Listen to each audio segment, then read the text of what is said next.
Assalamualaikum Ustaz.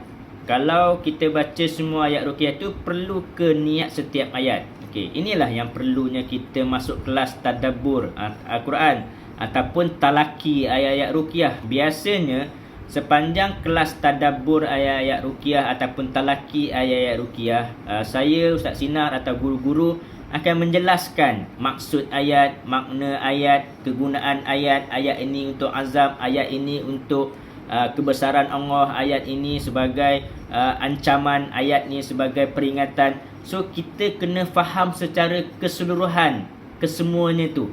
So bila kita baca ayat ruqyah, kita dah tahu dah. Okey, kita masuk ayat kursi, ini ayat dia adalah ayat untuk kebesaran Allah Subhanahu Taala. Bila kita masuk ke ayat pembatal sihir, kita baca tu, niat tu dah tahu dah. Niat tu dah tahu dah dalam hati. Ayat pembatal sihir ni lebih kepada ancaman keras untuk menghancurkan sihir. Ayat nafas siptum lebih keras untuk memecahkan, menghancurkan segala sihir-sihir. Dia sebenarnya memang setiap ayat tu dia ada dia punya spesifik task dia. Untuk apa, untuk apa, untuk apa. Inilah pentingnya masuk kelas tadabbur. Dan saya juga memang ada buat sebelum ni talaki ayat-ayat ruqyah.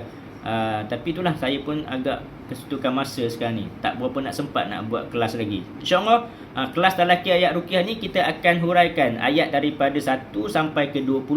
Ayat ini untuk apa, untuk apa, untuk apa, baca macam mana, dekat mana kita nak menjatuhkan niat, kat mana kita nak ulang-ulang. So bukanlah kata kita baca satu ayat, kita duduk sekejap, niat apa dia. Baca satu ayat, duduk sekejap. Tak, sebenarnya kita hanya baca seterusnya sampai habis. Cuma setiap ayat tu kita dah tahu dah, ayat ni peringatan, ayat ini ancaman, ayat ini apa dia, ayat ini memberikan satu dakwah kepada dia dan sebagainya.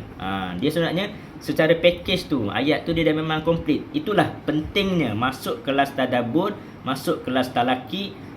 Sebab tu kalau ayat ruqyah ni baca, memang ayat ruqyah ni ayat Al-Quran, siapa-siapa pun boleh baca. Kalau tak ada ijazah pun boleh baca, ada ijazah ke tak ada sanad pun boleh baca. Tapi bila kita masuk kelas talaki, kelas tadabbur, kita akan faham intipati dia. Ayat ni tentang kebesaran air, ayat ni kebesaran Allah, ayat ini menceritakan tentang syurga dan neraka, ayat ini merupakan ancaman kalau kamu berbuat jahat, inilah ancaman bagi kamu. So itulah yang pentingnya kita nak kena faham lah. Okey.